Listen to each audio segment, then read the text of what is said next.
So ancient classical philosophy. High ancient classic is represented by such figures as Socrates, Plato and Aristotle. First, we should note the crucial change in the subject of philosophical inquiries, in the way ancient philosophers defined the area of their research. There was a crucial paradigmatic change in the foundations of philosophical knowledge. The sophists, philosophers who disseminated secular knowledge and the art of arguing, as well as Socrates, shifted the focus of philosophical interest away from the natural world to human values. And this paradigmatic shift is primarily associated with the activities of Socrates. That is why it is labeled as Socratic turn in ancient philosophy.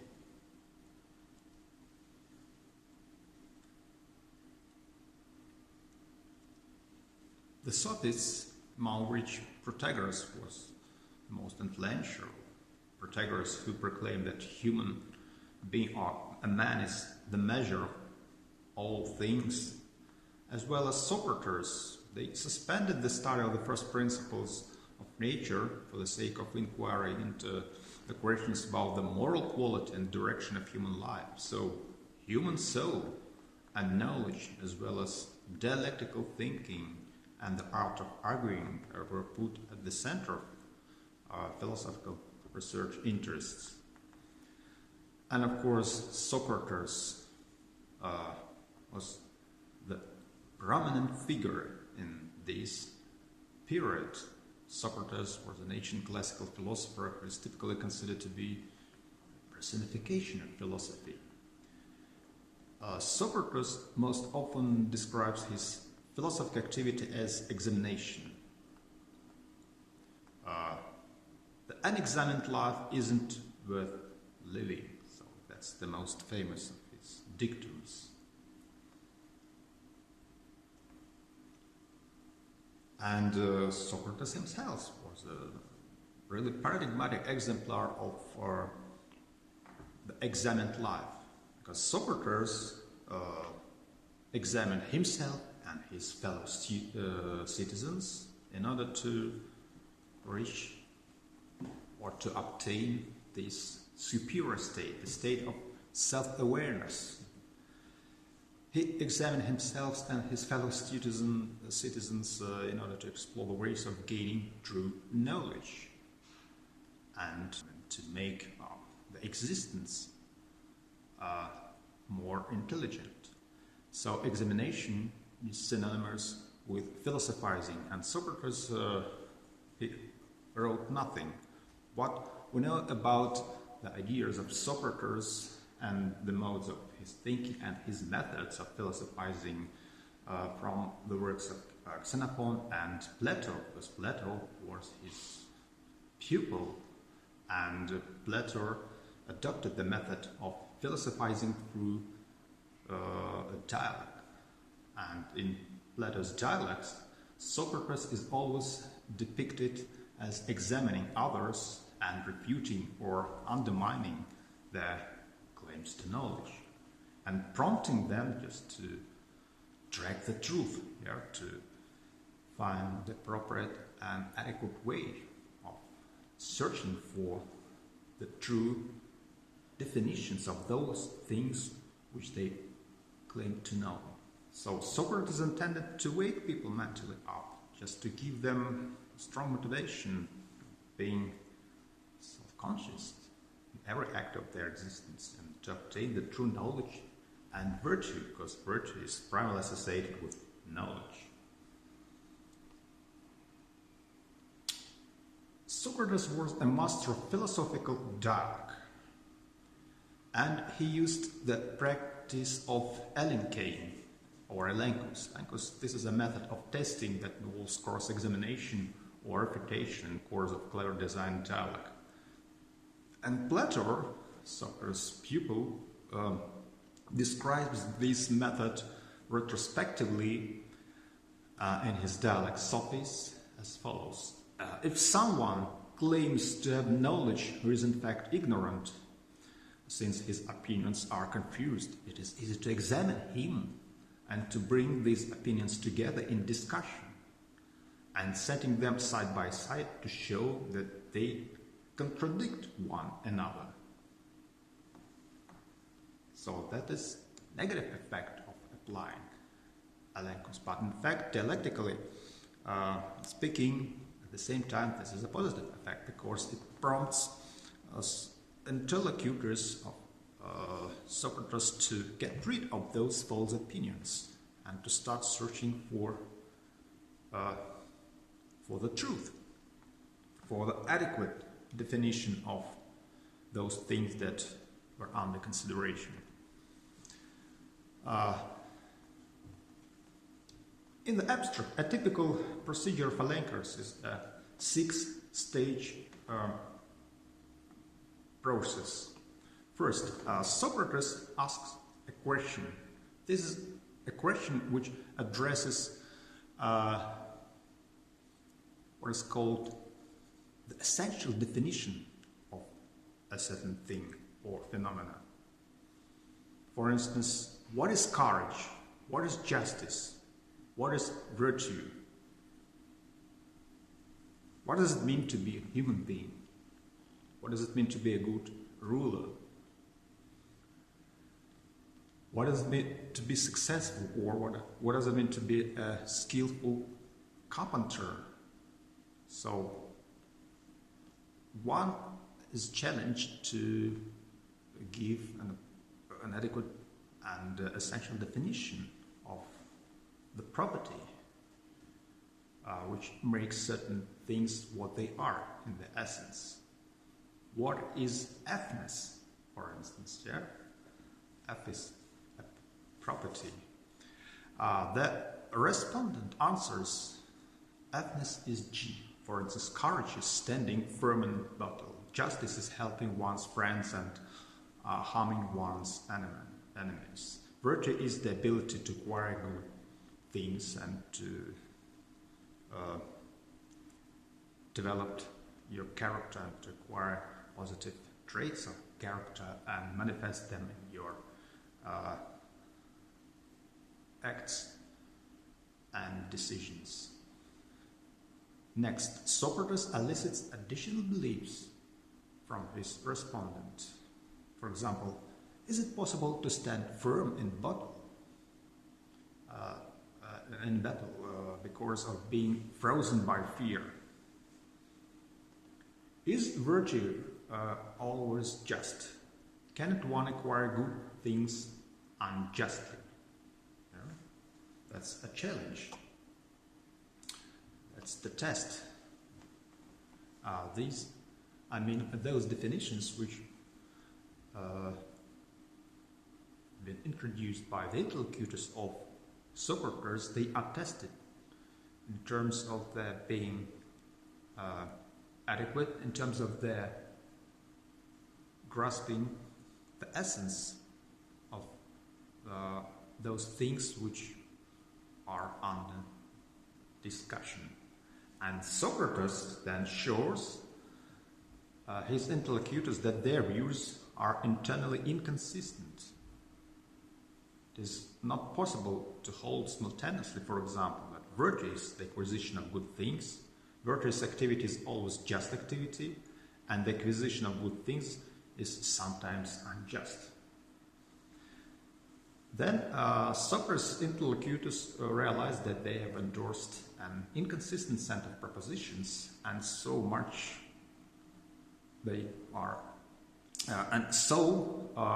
they must give something up, and they almost invariably give up their initial response to Socrates. And Socrates professes to share their ignorance and recommends a renewed search for the essence of the moral quality under consideration, or the essence of those things that should be grasped by the means of concepts.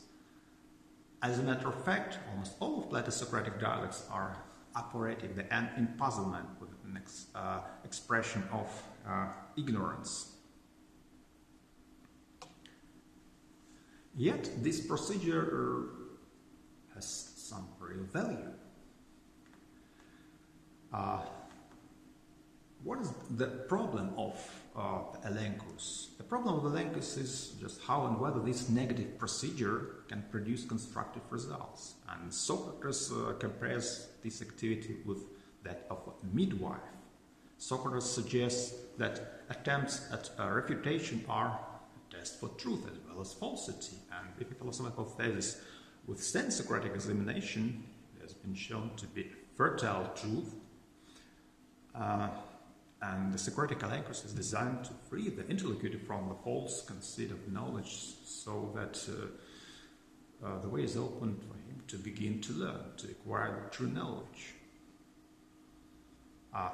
Guthrie, a historian of ancient philosophy, notes that Socrates engaged in refutation in order to win people over to the life of virtue and philosophy. It is a refutation with which he fights for their souls. And Socrates sometimes introduces himself as the physician of the soul, because the soul is the center of our activity, and it is the essence of a human being. The soul, which is distinct from human body, something which cannot be reduced to physical stuff.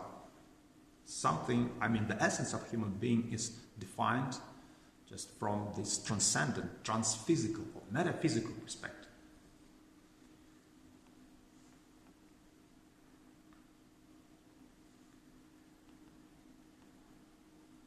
Another very important idea of Socrates. Socrates noted the relation between knowledge and virtue. Each of the virtues or aritai were regarded by the Greeks as a distinct, separate, and special prized quality of mind and character: justice, courage, self-control, moderation, piety, and wisdom. A possessor of these qualities must have the justified conviction that these virtues determine the ways one ought to act: agathon, good; kalon, fine, noble, admirable, or beautiful. These are the characteristics of the ways of acting, and virtues were essential. One is to live happily, happiness in Greek, eudaimonia. And Socrates is disposed to identify a virtue with some sort of knowledge or wisdom, most valuable sort of knowledge. One ought to know precisely what is the essence and what is the value of each of the virtues, and what is the nature of virtue as such. If you didn't know that, you wouldn't know what to do in order to acquire those positive qualities, those virtues.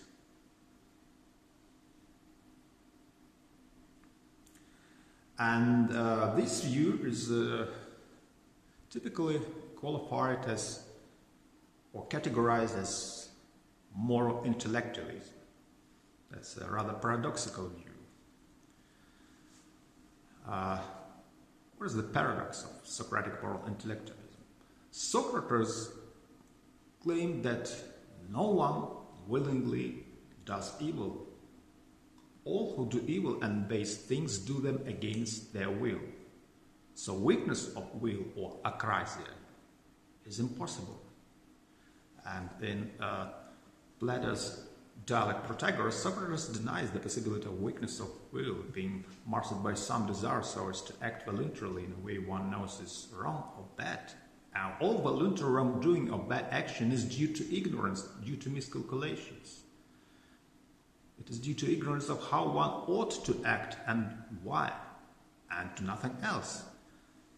And Socrates uses knowing to refer to the demanding sort of knowledge, that the one that is properly articulated, verified by critical examination, and transformed into firm rational conviction, which provide a basis for making right decisions for the guidance of human life.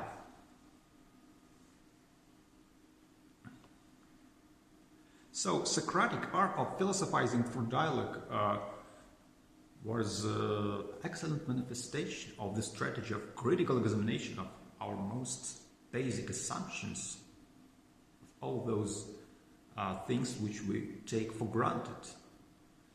And Socrates treated philosophy as the art of posing questions about things that seem to be clear to everyone. What is virtue? What is knowledge? What is beauty? Can you grasp the idea of those things and expose their true essence in a definition, and to find an adequate and true definition of justice, piety, beauty, temperance, or courage is to grasp the essence of each of these things by the means of intellect.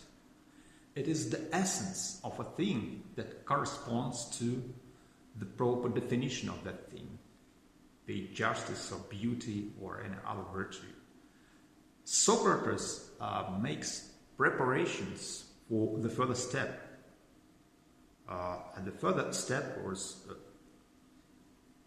made by Plato. It was Plato's interpretation of the essence of a thing as the form or the idea. Plato was the pupil of Socrates. I mean, he was most famous among the pupils of Socrates and followers of Socrates.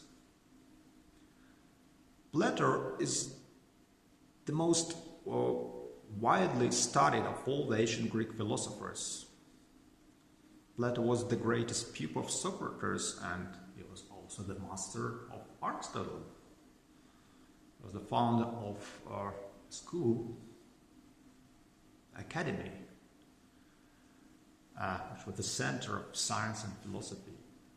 And Plato conceives of philosophy as a discipline with distinctive intellectual method, and he makes radical claims for its position in human life and the political community. Philosophy treats critical or scrutinizes assumptions that other studies merely take for granted. It alone can give us a genuine understanding, and philosophy discovers a realm of objects inaccessible to the senses. It provides the attainment of an organized system of truths that go far beyond common sense and far beyond what is given to us in our ordinary experience. Philosophy should lead to the radical transformation in the way we live our lives and arrange our political affairs.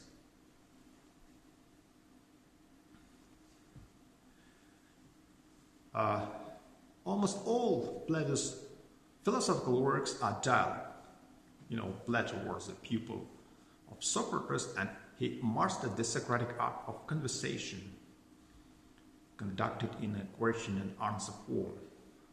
And this is Socrates' art of philosophizing through dialogue, and his method of examination, which is described retrospectively in Plato's dialogue titled Socrates, just examining our assumptions, examining our opinions, bringing them together in discussion, setting them side by side, showing that they may be in contradiction,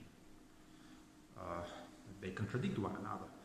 And Plato transformed this method of Socrates, Socratic dialectic, as the art of question-answer, into much more ambitious and constructive method. Dialectic becomes the highest method of philosophy, the method by which the intellect ascends to the cognition of essential reality, the reality of transcendent ideal forms. And this reality is the object of philosophical knowledge, the ultimate object. Plato developed the theory of ideal forms as the constituents of true being, the ideal forms, the unchangeable metaphysical entities representing the essences of things. They were placed over and above the world of changeable and perishable material things. And Plato's theory of hierarchical universe combines the views of Heraclitus and Parmenides. You know, Heraclitus, he claimed that everything is in flux. Everything is in flux. That means that all things are in a state of becoming, though there is harmony, which is not visible to us, but which to some extent sometimes is manifested in the realm of visible and tangible material objects. But nevertheless, yeah, everything is in flux, though there is an underlying structure, the unity in opposites, which is manifested in natural process, and all those things which happen, all those events that occur, they happen and occur according to what Heraclitus claimed to the logos, the lore, underlying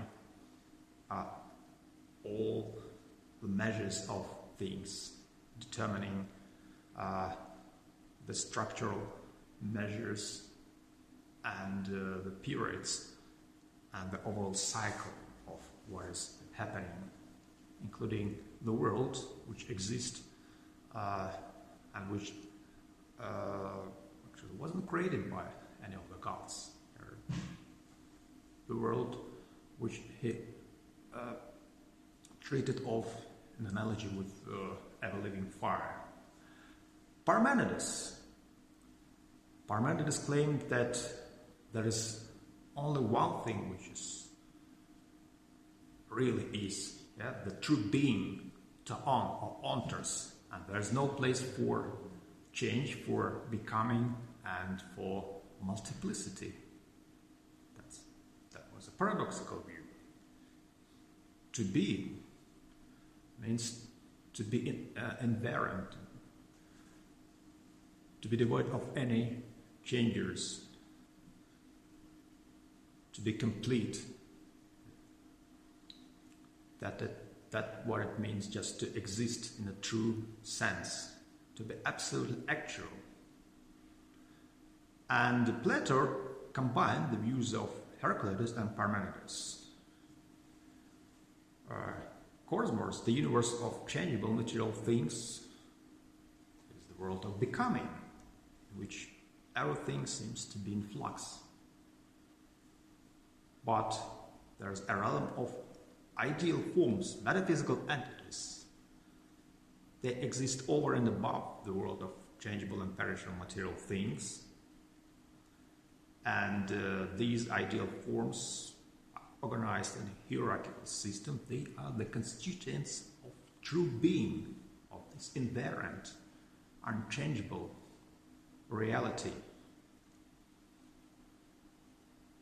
And material cosmos, to a certain extent, is the imperfect reflection of this ideal metaphysical reality, which is constituted of the hierarchically organized ideal forms. So, according to Plato, there are two distinct kinds of reality: the inferior world of changeable material things and the supreme reality of the ideal forms or ideas. The forms are ideal. The very concept of idea, it originated in ancient Greek thought, and the etymology of this term is that which is seen, the object of intellectual vision, something which reveals itself, something which presents itself an intellectual image which can be grasped by the means of intellect. So the forms are ideal, immaterial, eternal, and unchanging universals.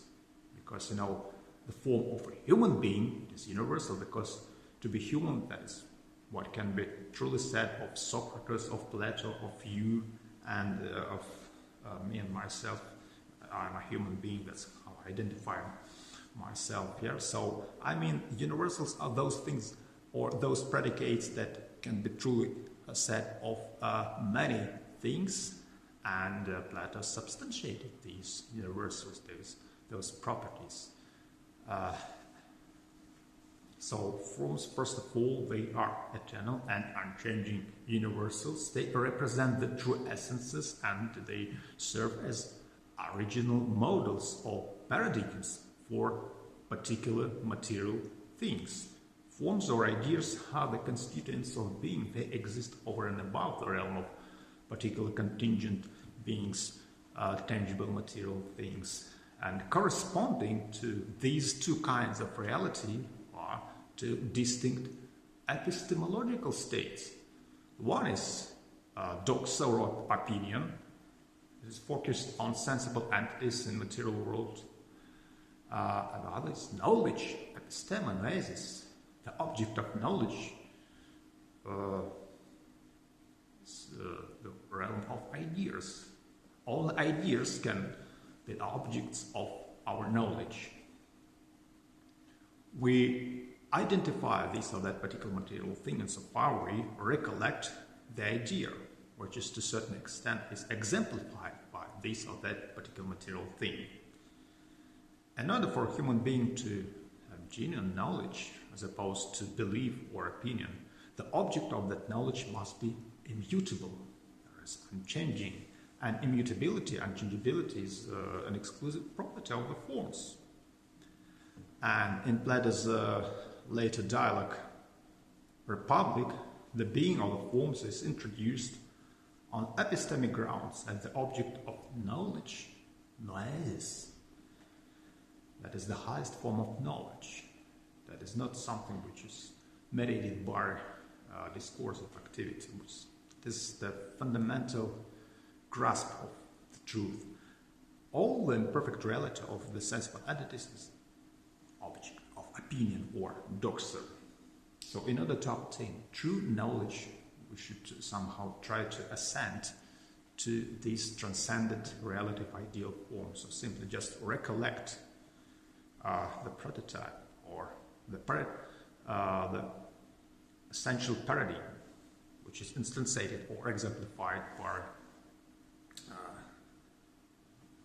particular material object, which is in the field of our perception, for instance. Consider the structure of Platonic universe.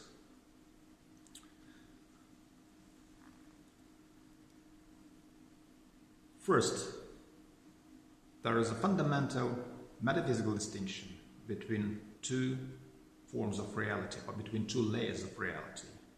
First, is the world of becoming, material cosmos. That is the world of changeable material things or particulars. And that is inferior reality, as I told you. The superior reality, the reality which is placed over and above the world of tangible material things, the reality of ideal and perfect forms, ideas, as you can see. The world of particulars, or the world of particular material things, is the world which is constructed due to the imposition of a certain form or exemplification of a certain form, a certain parcel of matter. So matters that which is underlies this material cosmos, but matter is absolutely passive. It is devoid of any qualities. It's just like apeiron.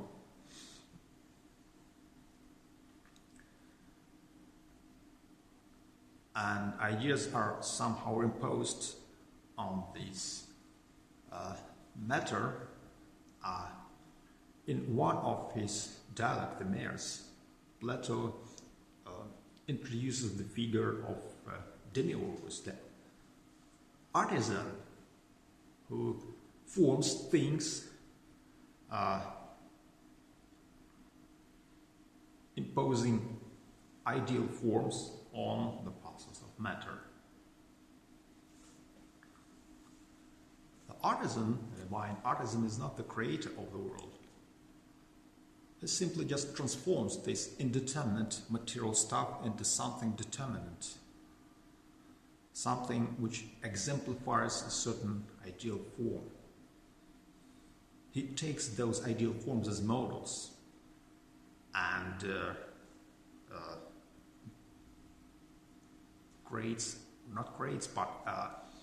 simply forms material things, arranging material stuff according to those models.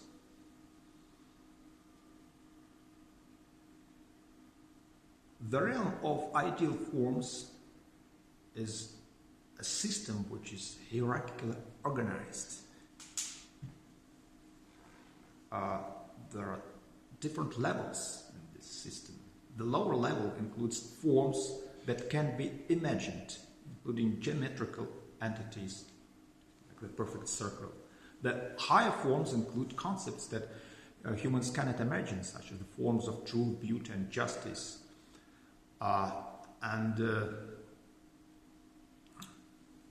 The apex of Plato's universe is the highest level of these stories, the form of the good or one, that is the ultimate source of everything that is real.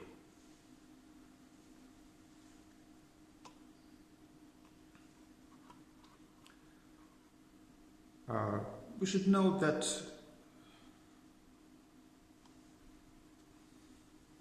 Plato was a pupil of Socrates, and of course there were Socratic roots of this Plato's metaphysical doctrine.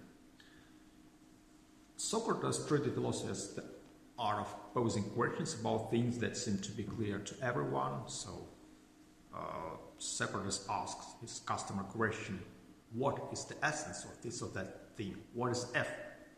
For any attribute F, Socrates wants to know the one thing common to all F things that make them F. For instance, he asked the question of that kind: what is the one thing common to all beautiful things that makes them beautiful?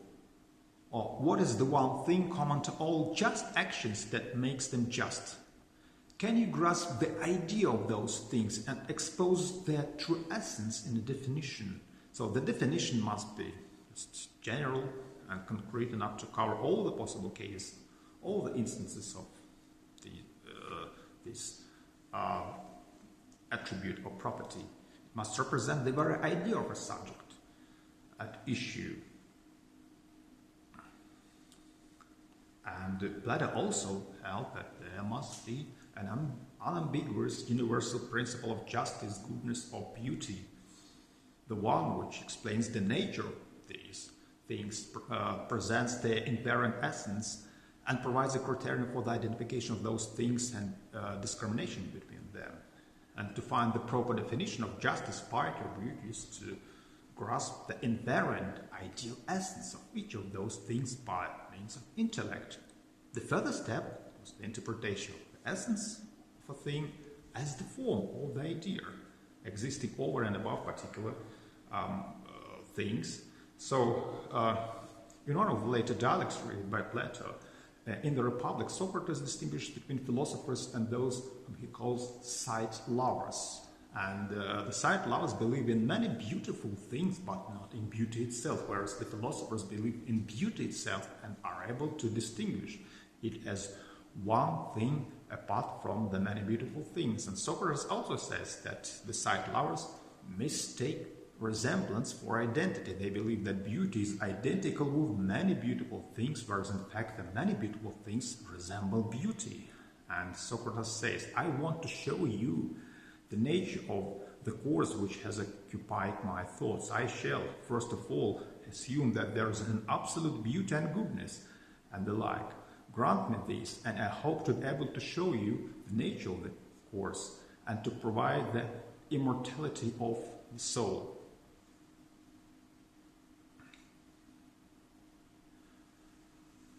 So Socrates searched for the answers to the question, what is the one thing universal essence common to all many instances of this property of X, for instance. That which is one thing common to many things should be defined as something which can be truly said of many things, and it is universal.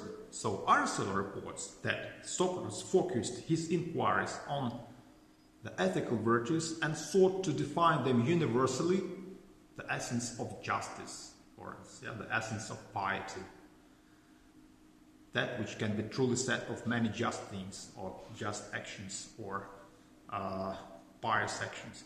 But Socrates didn't separate the universals he was seeking to define. But Plato, on the other hand, did separate the universals, calling them forms, treating them as the essences of things. And his investigations, in contrast with Socrates, ranged over a wide variety of philosophical questions and topics, including the nature of virtue, knowledge, and how to arrange human life and life in political community as well.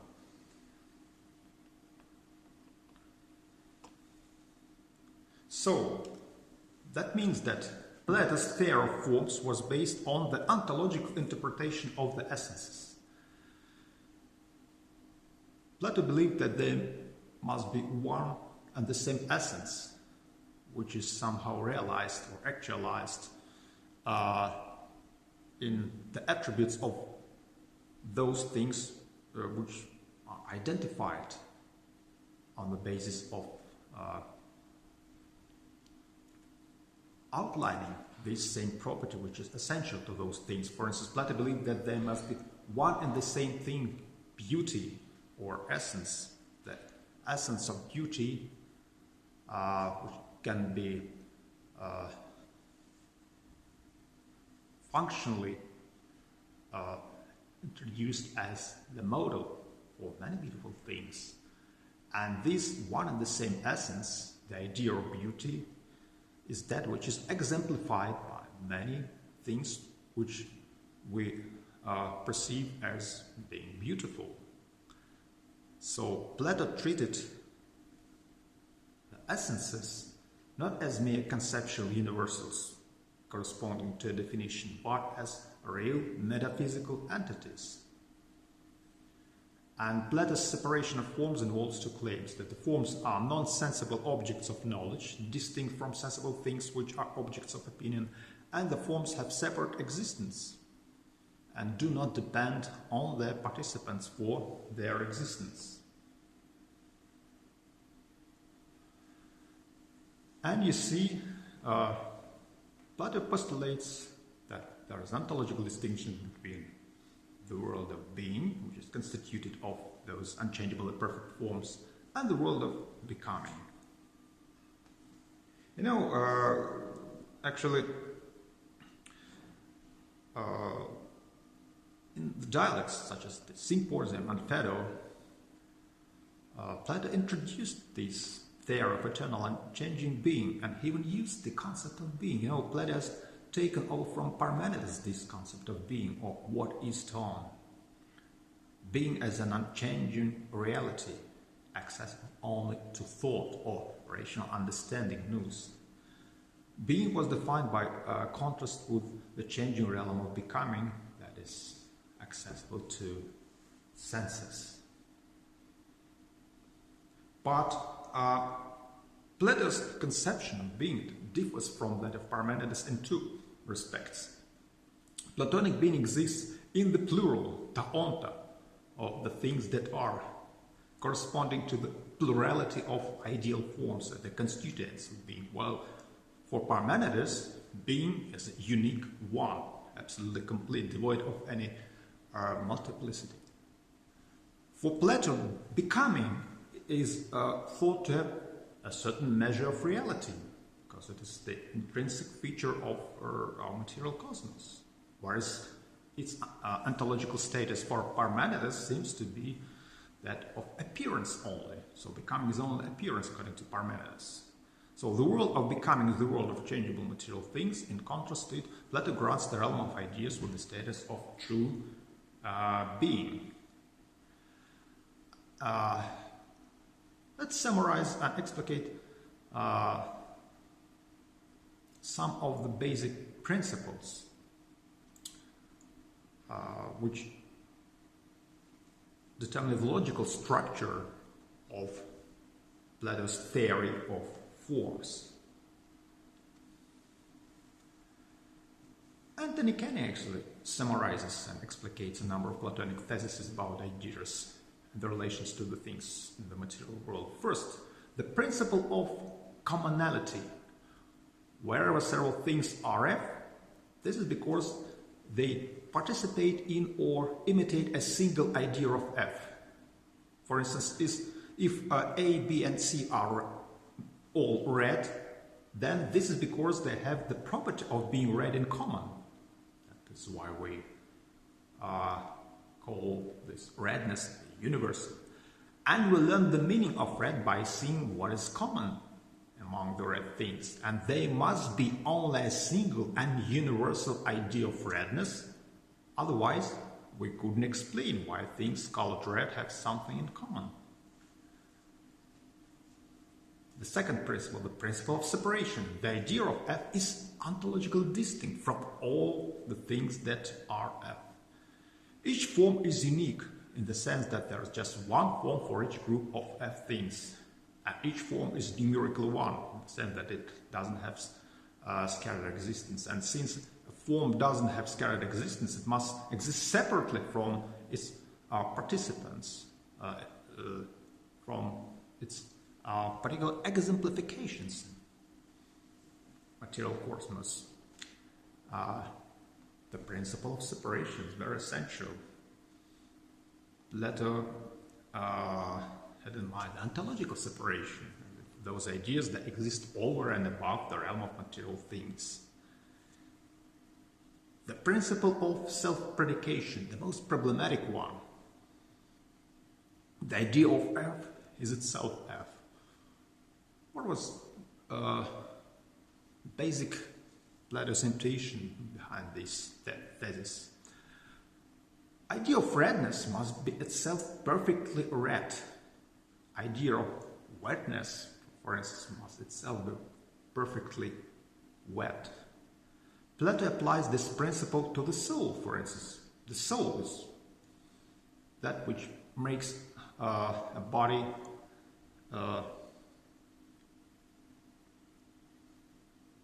alive. It animates corporeal entities. The soul is the cause of the body's being alive, and it must itself be alive and exclude the opposite of life, death. The soul is therefore deathless or immortal. That's the argument for the immortality of soul based on conceptual analysis. The fourth principle, the principle of plurality. The idea of F is nothing but F. If the idea of F were to possess any property other than being F, it would have to do so by participating in some other idea, which would surely have to be superior to it in the way that the idea of F is superior to all non-ideal F things. So the idea of F represents itself. And in order to acquire some different content, it should participate in other ideas. That's another interesting principle which enables us to use the art of dialectical thinking in order to demonstrate or simply to reveal the relations between ideas and how they are interrelated and how they acquire some content due to their participation in other ideas, due to their relations to the other ideas. The principle of uniqueness. Nothing by the idea of F is really truly altogether F. For instance, only the idea of beauty is really beautiful because particularly beautiful things are beautiful in one respect but ugly in another. Beautiful at one time but not beautiful at another time. Beautiful by comparison with some things but not with others. beautiful in some surroundings but not in others. But only the idea of beauty is really beautiful. It is beautiful without any comparisons, without any relations to these relative contexts. And this is the principle of sublimity. Ideas are everlasting, they have no parts and undergo no change, and they are not perceptible to the senses. The particular things that participate belong to the inferior world of becoming, the world of change and decay, and the ideas that are participated belong to a superior world of being, of eternal stability. And the most sublime of all ideas is the idea of the good, superior in rank and power to all else, from which everything that can be known derives its being.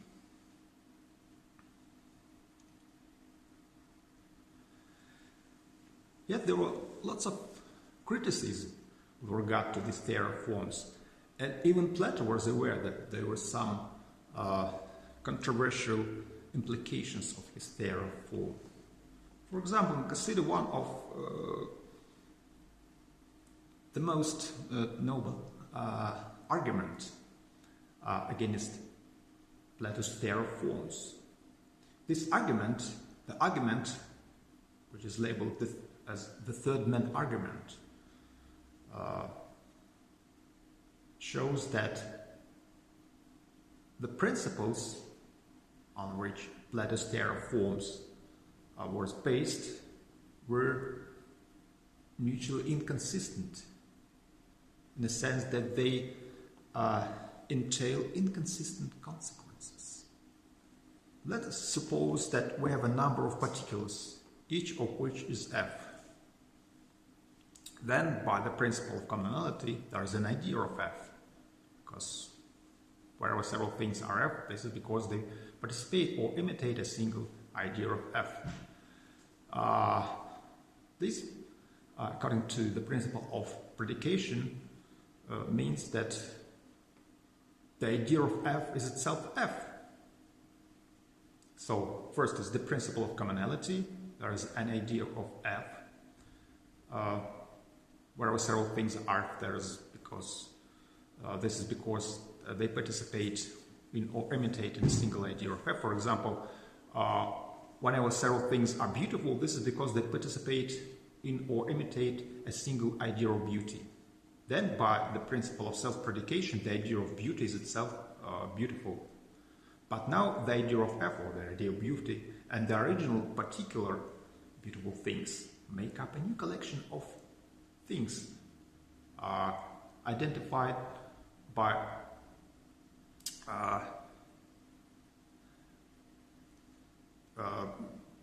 having one and the same attribute, which is common to all those things, for instance, f, or the property of being beautiful things.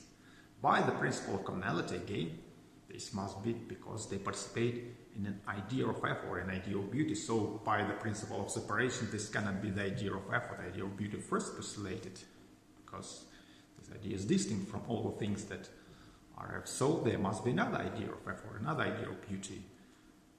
But this idea, in turn, by the principle of self-predication, will be f, or will be the idea of beauty, and so ad infinitum. So, that is a typical infinite regress argument, which shows us that there are inconsistent consequences of accepting such principles as the principle of commonality, the principle of self-predication, and the principle of separation, which underlie the logical structure of Plato's theory of forms.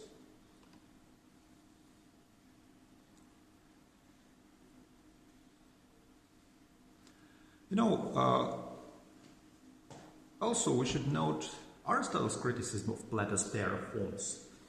The Platonists believe that essences and ideas are separate and distinct from changing things, and that they are separate and distinct essences and ideas that are the primary beings, or ousia. Aristotle argues, on the basis of his own theory of essence, that Plato's theory is mistaken. Aristotle argues that essences, conceptualized in Plato's theory as ideal forms, are not separate and distinct from changing things. Aristotle's view is that the relation between a changing thing and its essence is a relation between the changing thing and itself. A changing thing, in the sense in which a changing thing is a particular and an ultimate object of predication, is identical with its essence. For instance, your DNA is not separate from just your organism. You simply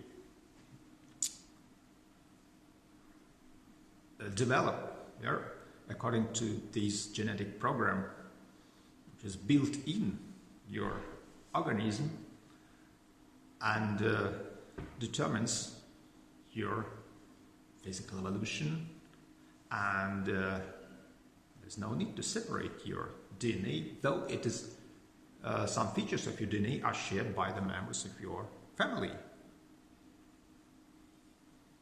And nevertheless, it is the intrinsic feature of your organism. So, that is Aristotle's view. And let's summarize the criticism of Plato's theory of forms. On the one hand, Plato is right to think that primary being is the essence, and that those things that in the strict sense have an essence are identical with their essence. On the other hand, Plato is wrong to think that essences are separate from the changing material things. Or this view implies that essence and primary being cannot be an ultimate subject of predication. This criticism is based on Aristotle's own theory of essence. Aristotle argues that the essence and primary being must be an ultimate subject of predication, something which we can truly say this or that. And when Aristotle is talking about ultimate subjects of predication, Aristotle is thinking of the changing things with which we are directly familiar from sense perception and experience.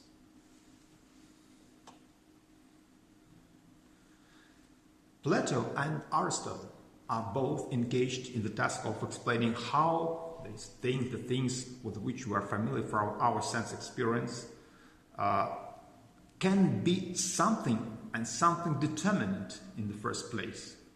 They give very different explanations of these things. Plato's explanation appeals to separate and distinct essences. Aristotle's explanation appeals to essences that are not separate and distinct, but are, on the contrary, identical with the things, as being the forms of those things inherent in their matter.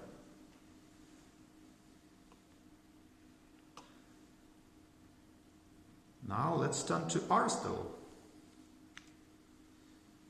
Aristotle was one of the greatest classical philosophers. Aristotle was a master of encyclopedic knowledge. He made a great contribution to the development of many intellectual disciplines and sciences such as physics, biology,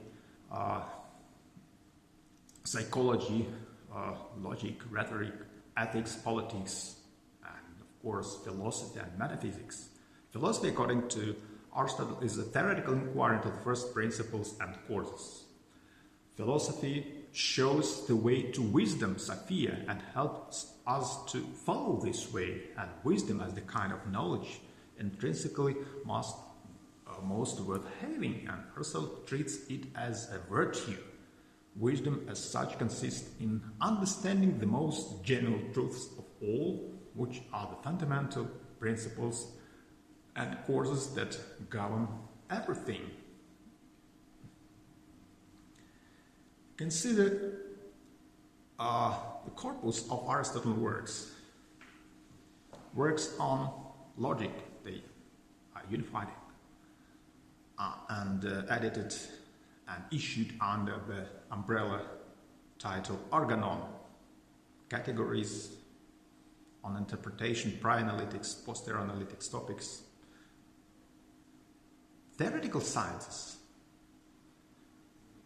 Works within the area of theoretical sciences, physics, the anima, generation and corruption, on heaven, parts of animals, meteorological, progression of animals, and of course, after the works on physics, the The editors of Aristotle's work placed the works on the first philosophy or metaphysics, then practical sciences, ethics, Nicomachean ethics, Eudemian ethics, politics, and productive sciences, rhetoric and poetics. So there's a really great corpus of philosophical and scientific works. That is why Aristotle is considered to be the father founder of many scientific disciplines, because his contribution to the development of those scientific disciplines was really great. Aristotle was born in Stagira, and sometimes is referred to as the Stagirite. Aristotle came to Athens as a teenager and remained for 2 decades in Plato's academy. And following Plato's death in 347 before Christ, Aristotle traveled to Assos and to Lesbos, and there he associated with his pupil Theophrastus and collected biological data. And later Aristotle traveled to Macedonia, where he tutored Alexander the Great. And in 335 he returned to Athens and he founded his own philosophical school in the Lyceum. Aristotle and his pupils came to be known under the name of the Peripatetics, named after the science colonnades work Peripatos. And after Alexander the Great's death in 323, lots of anti-Macedonian forces become influential in Athens, and Aristotle was charged with impiety, and he was mindful of the fate of Socrates, so he withdrew to Campus, where he was, was the estate of his mother, and there he died in 322 before Christ. Consider Aristotle's classification of sciences.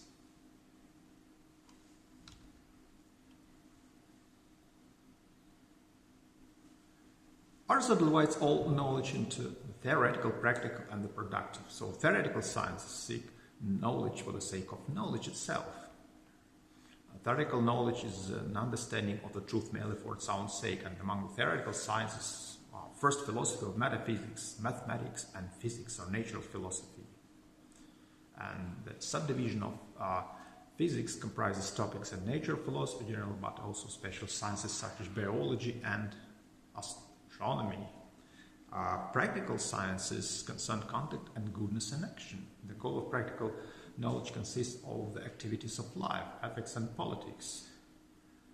And productive sciences aim at beautiful or useful objects. The goal of productive sciences is always some product distinct from the exercise of the science itself, such as just a statue, for instance. So the productive sciences are crafts. And beside that, the group of Aristotle's works on logic, introduced under the general title Argonon, provided the basis for the subsequent development of this fundamental discipline, which studies the ways of valid reasoning. But according to Aristotle, logic belongs not to science, but to that branch of learning which subserves all the sciences in common. So, according to Aristotle, philosophy is a theoretical science that investigates the first principles and causes. Philosophy must be associated with a special theoretical discipline called metaphysics, the study of the ultimate causes and principles that are beyond the realm of natural causes and things. And the term metaphysics was used by Aristotle's followers and editors in order to give name to Aristotle's works on the problems of the so-called first philosophy, the problems of being.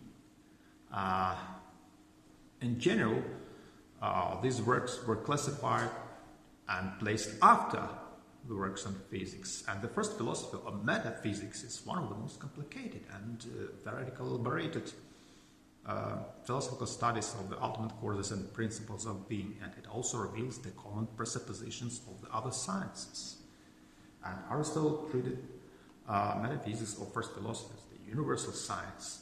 In fact, philosophy has four names. First, philosophy, that is the original term which was used by Aristotle. It studies the first principles and highest causes presupposed by the other sciences.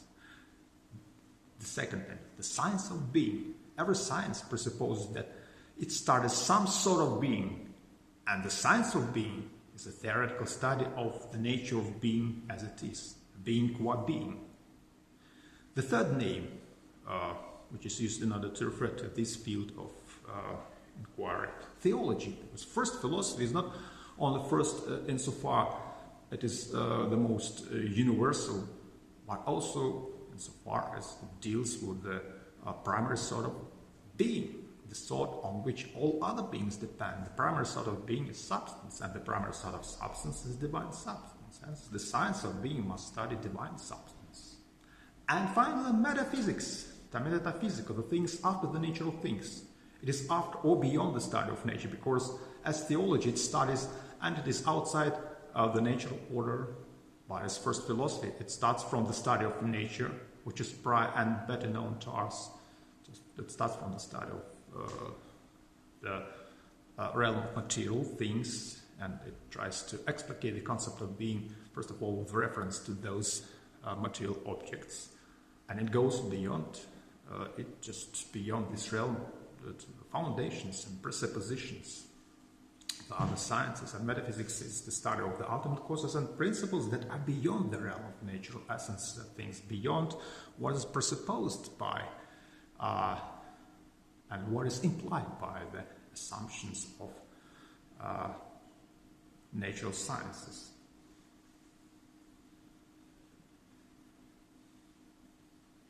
The universal sciences, the science of being qua being, that is, being insofar as it is being, just as mathematics is the science of some beings qua mathematical objects, and physics is the science of some beings qua changeable material things. Philosophy is the science of being insofar it is being.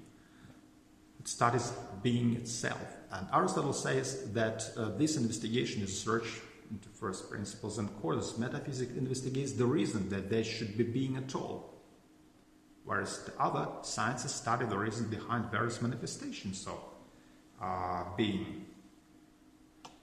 In metaphysics, Aristotle reduces the general science of being to the science of substance. The question that was asked of old and is asked now and always will be asked and always will be a problem is, what is being?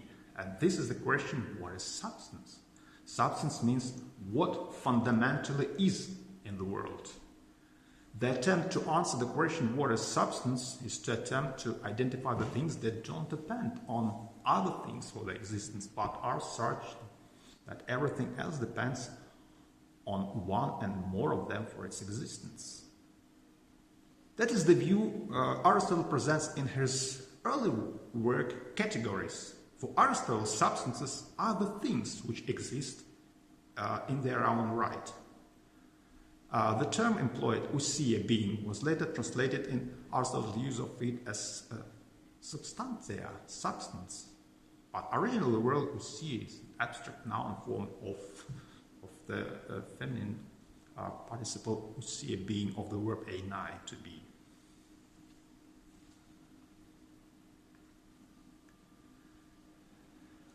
So, let's consider the first thesis in this metaphysical project. Being is meant in multiple ways, but all these different meanings of being are focused on substance as primary being. So there is a distinction between primary being and derivative secondary being. The most basic kind of being is the being expressed by a definition that answers the question, what is it? The question, when asked of a substance, what is it?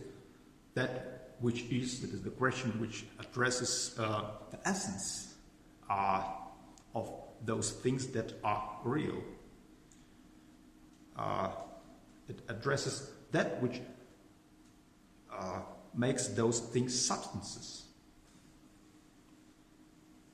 Derivative secondary beings. All other things are beings or things that are derivatively They are by virtue of standing in some appropriate relation of ontological dependence to a primary being or primary substance.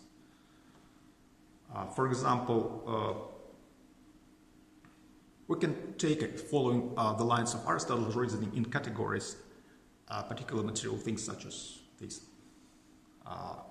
table here as primary being as a substance, and its properties such as being colored or in that way as the secondary being, because the color of this table exists in virtue of its being somehow related to this table as the primary substance, the primary sort of being. So some things are called beings because they are substances, others because they are affections of substances, others because they are a path to substance or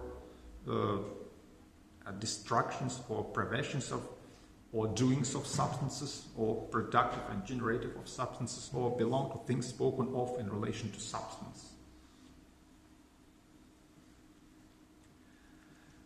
Substance means what fundamentally is in the world, meaning thereby not only what ultimately exists, but also what ultimately is such or such as the subject of predication.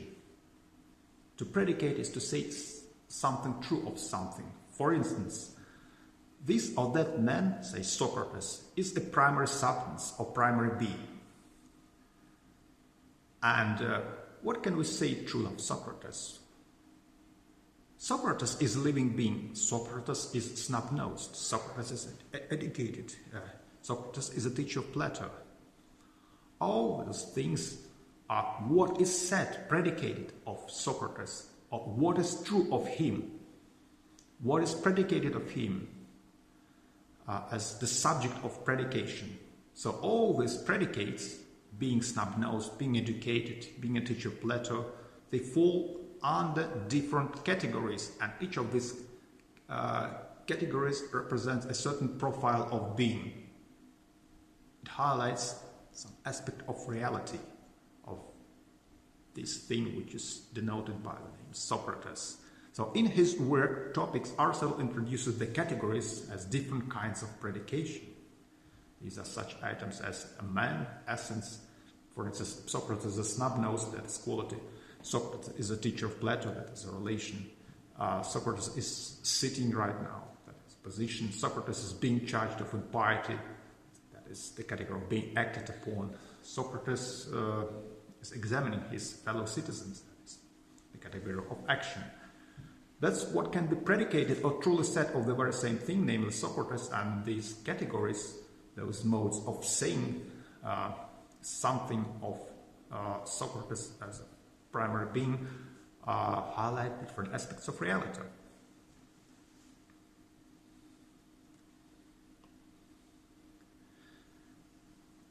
So, in his early work, the categories, Aristotle presents the scheme of categories as the ontological scheme, the scheme which can be used to classify all being. And it is classified into 10 ultimate types of kinds: essence or substance, quantity, quality, relation, possession of having, time, when, place, where, being in a position, action, or being affected. And categories are the most general kinds of being. Thing being used here as applicable to anything whatever, the highest summa genera. And to know what categories of things there are would thus be to know the most general constitution of reality, which is a defining goal of metaphysics. Because categories denote and articulate different profiles of being, but all those different ways in which being is denoted and articulated converge in the focus of their reference to the primary kind of being or substance, namely Socrates as the primary substance. Being exhibits what Aristotle calls pros hen, equivocity or focal meaning. Focal meaning makes possible the science of being for being. Focal meaning also makes substance, the primary kind of being, the central object of investigation. So the principles and causes of being in general can be eliminated by studying the principles and causes of the primary instance of being. Then there was a kind of shift in Aristotle's views. Aristotle distinguishes primary substances from other things that are, but Aristotle doesn't explain what it is to be a substance and why it is that primary substances have such characteristics. So the central books of the metaphysics, 7th book, 8th book and 9th book, investigate precisely this. They ask what primary explains the nature of those things that were considered to be primary substances in the work entitled Categories. So their target is to reveal the nature of the primary substances. So what was Aristotle's view in the Categories? In his work Categories, the status of primary substance or primary being was attributed to a thing. A thing was considered to be a particular, the ultimate subject of predication. For instance, Socrates is the ultimate subject of predication, and we can say lots of things of Socrates. There are lots of predicates that can be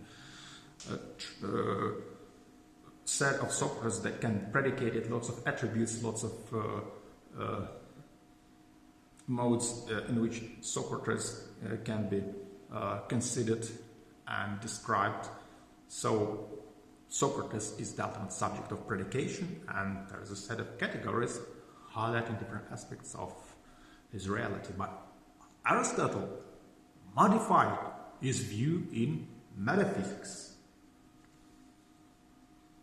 In metaphysics, Aristotle discusses the relations between being, substance, matter and form, potentiality and actuality. And Aristotle identifies different causes: material cause, formal cause, efficient cause, final cause. Material things are composed of form and matter. This view is now is labeled as heliomarthism.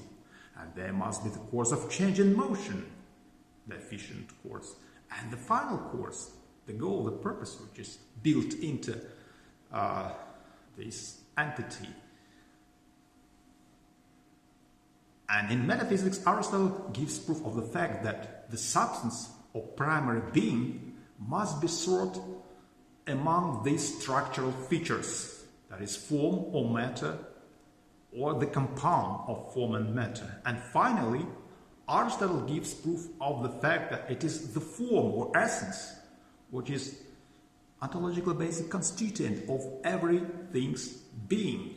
Forms meet different criteria for primary being substance better than matter or matter-form composites. It is the actual presence of a certain form in a matter that is the cause for a changing material thing to be fully real and fully existent. Form is the essence which cannot be separated from that thing of which it is essence. And the next major step in the general ontological program was to investigate suprasensible reality. Aristotle turns to divine forms, forms existing separately from matter, which will allow us to understand the derivative modes of being of other forms, other substances and non-substances. In fact, Aristotle rejected Platonic theory of forms that are universals existing over and above particular material things. But nevertheless, Aristotle claims that there is something that is separate and distinct from nature as a whole, the changeless God, that is the ultimate immaterial form, which is the ultimate cause and explanation of rational change and order in nature. And God is wholly and perfectly active and ergon, active in the way in which reason and rational thought is active, and so can cause and explain rational change in nature. This attracts everything as ideal, and God is nothing but its essence, and its essence is pure energia. So this energetic singularity is the perfect being, the being in itself. So metaphysics. Metaphysics begins by characterizing wisdom as the kind of knowledge most worth having, just setting aside practical consequences. This is knowledge of the archaea and these archive were the first quarters of all things, and Aristotle criticized Plato's theory form because it is so completely separated the essences of things and from the things of this world. Also, Aristotle, of course, modified Plato's notion of form, although he used the term, which was originally used by Aristotle, eidos, but in quite different meaning. Aristotle's key idea was to explain the nature of things by reference to 4 different types of causes. Originally, this doctrine of 4 causes was introduced in his works Physics, and he adopted it in his Metaphysics. Material cause, that is the first cause, which is cited by Aristotle. What something is made of, the coming together of its physical parts. Efficient cause, the motion or energy, the source of changes that occur in matter. Formal cause, the most fundamental one, the thing's form or essence, which is grasped in a definition. And final cause, the thing's reason or purpose or intention behind it. So in order to explain some experience of any object, we should specify in terms its material constitution, its form or essence, its maker or the efficient cause, and its function.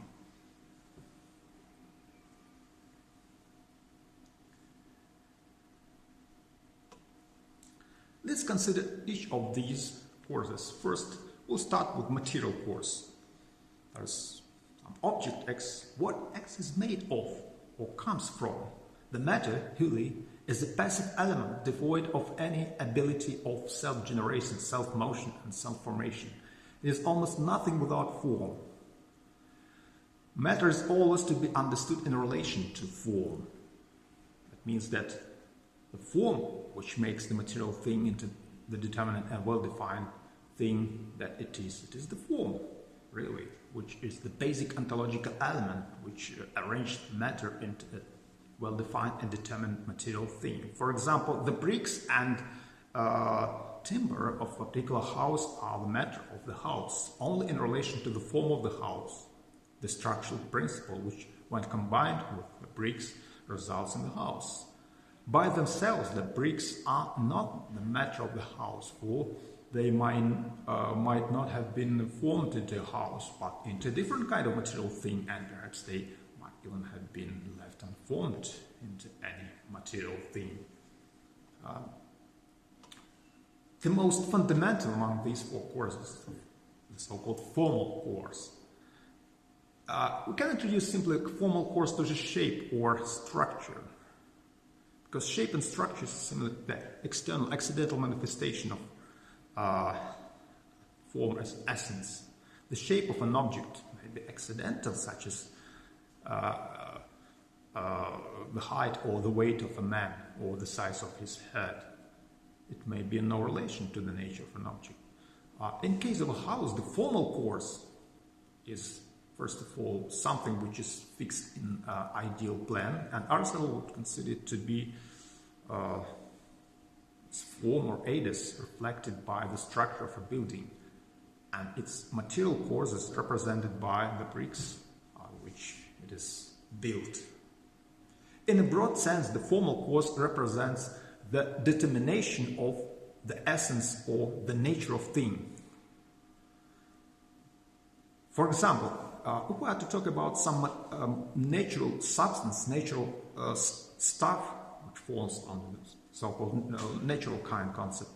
I mean, if we are to talk about, for instance, water, its formal cause will be the principle of chemical combination of the elements expressed by the formula H2O.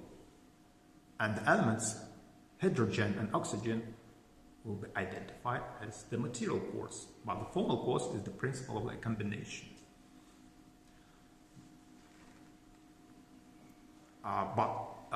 Aristotle defines form as an essence of a particular material thing. A thing is defined by its form, not its matter. The form of a house is house, not wood, not bricks. Hence, the essence of a thing is its form. Aristotle will also say that the essence of form is the definition of a thing, that what it is. The essence of form of an artificial thing can exist separate from matter in the mind of the artist. A form abstracted from a particular thing in thought.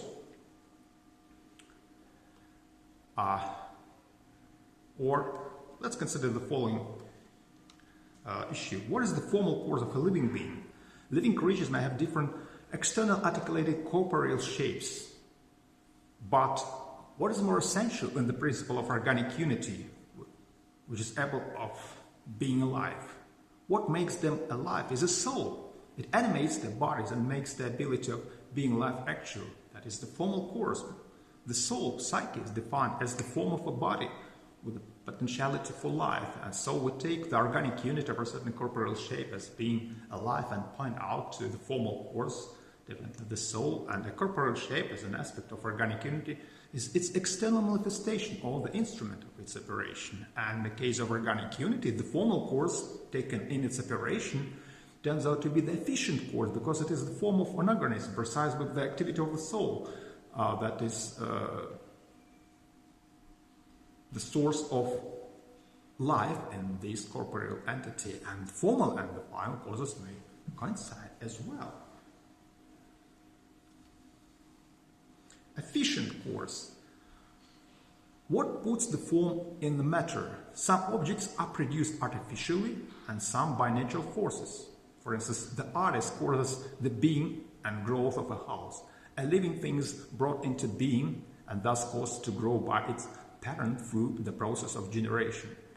As the carpenter causes the house to grow according to a form in his or her mind, so does the natural thing grow according to its own form imparted to it by its parent. Thus, a parent animal imparts to its offspring a soul corresponding to its nature or species, human nature, horse nature, dog nature, and so on. This form, soul, or nature makes the animal what it is, human, horse, dog, oak, and makes it grow into that kind of thing, human, horse, dog. And that which gives form to something is its course of being or course of movement, called efficient course. Actually, it's not the original Aristotle term, but the term used by the later Aristotelian philosophers who belong there to Aristotelian tradition. So the word efficient has its own meaning of bringing about an effect. The effects of the third type, of course, the efficient course includes substances, a child, artifacts, a statue, for instance, and events, the healing of a patient. But in general, in the case of efficient causation, what is brought about is always an event, either changing something or the coming to being of something. And the final course, the purpose and end effects. The purpose is also denoted by the term telos. The end of a process of growth is its purpose, a goal, telos in Greek.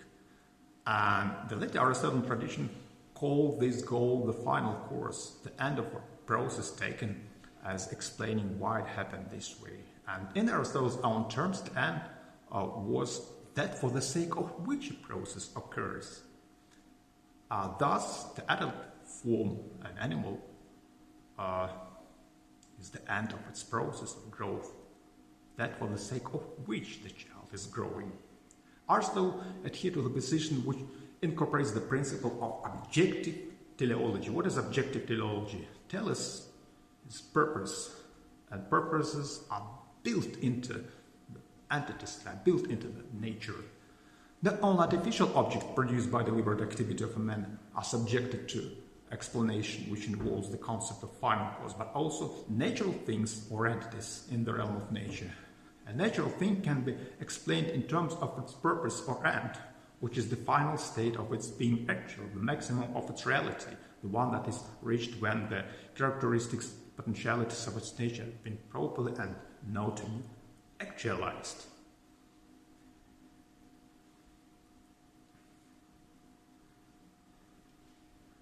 So,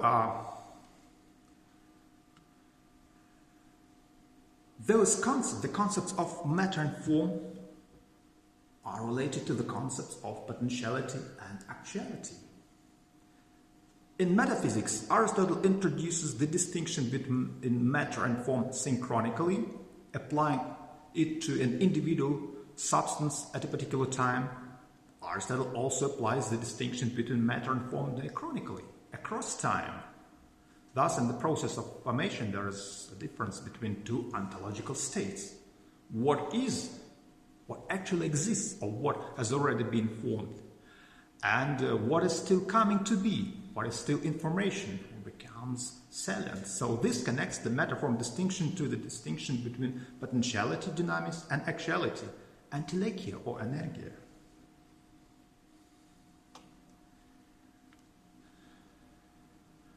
In physics, this distinction becomes of crucial importance when Aristotle gives account of the possibility of change in nature. And in metaphysics, these concepts, the concepts of potentiality and actuality, are of essential ontological value, or they are applied in order to conceive those aspects of being that fall out of typical categorical or predicative structure of our thinking and our stating of what is. The actualization of a certain potentiality, energia, is the intrinsic principle which is the nature of being qua being. To be real, that is, fully existent, to attain the highest degree of actuality, that is, to be a determinate and well-defined thing with a whole spectrum of essential characteristics which it must have in actum, not in potential. That is what means to be real. And it is the form that makes the thing into the determinate and well-defined thing that it is. So let's use this DNA analogy. The most interesting thing that Aristotle claimed that the generation of particular material thing must be understood as the generation of something. The particular material thing out of something, out of its matter. In the process of generation of particular material thing of a certain form, for example, the generation of particular human being, Socrates, the matter is the only thing that is involved in change. The form is not itself involved in change. And consider this DNA analogy. The form is transmitted or passed over by the father to his child, and this form is both the efficient course DNA and the form of the child, and the latter is glossed in terms of the child's end, telos, or complete development. And a natural process counts essential as the development of, say, an oak or a man, because its very identity depends on the complete form realized at its end. As with all things natural, the end is an internal governing principle of the process rather than external goal, and that is how this DNA analogy works. And Aristotle also argued that in the sensible world there are substances, and what makes them such is their form. These forms are internal principles or natures, and as such they cannot exist without matter. And the next major step in the general ontological program is to investigate super-sensible reality.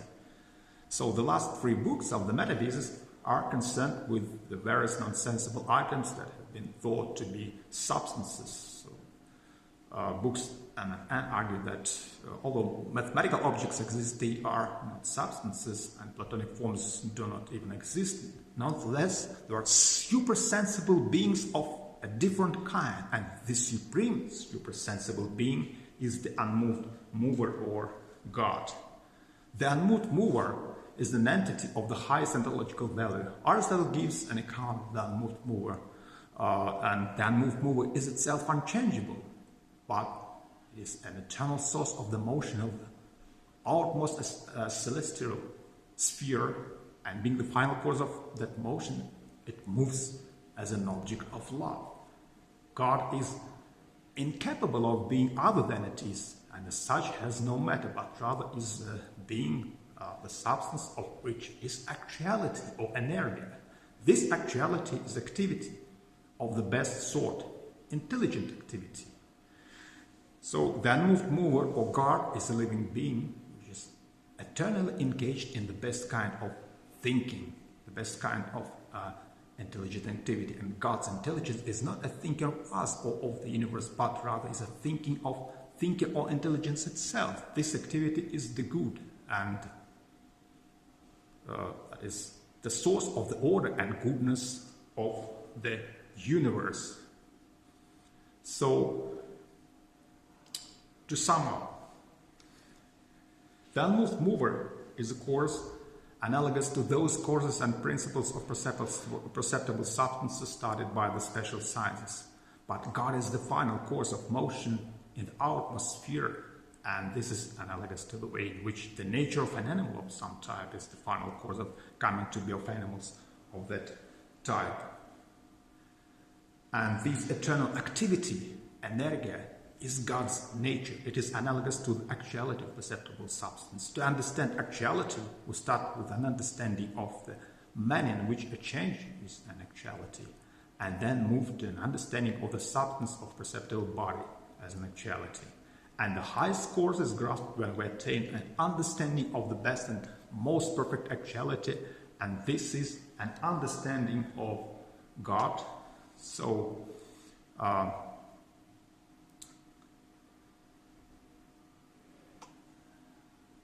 that is the highest course, and this highest course is grasped when we attain an understanding that God is an energetic singularity, and this energetic singularity is the absolute paradigmatic instance of being. Thank you for your attention.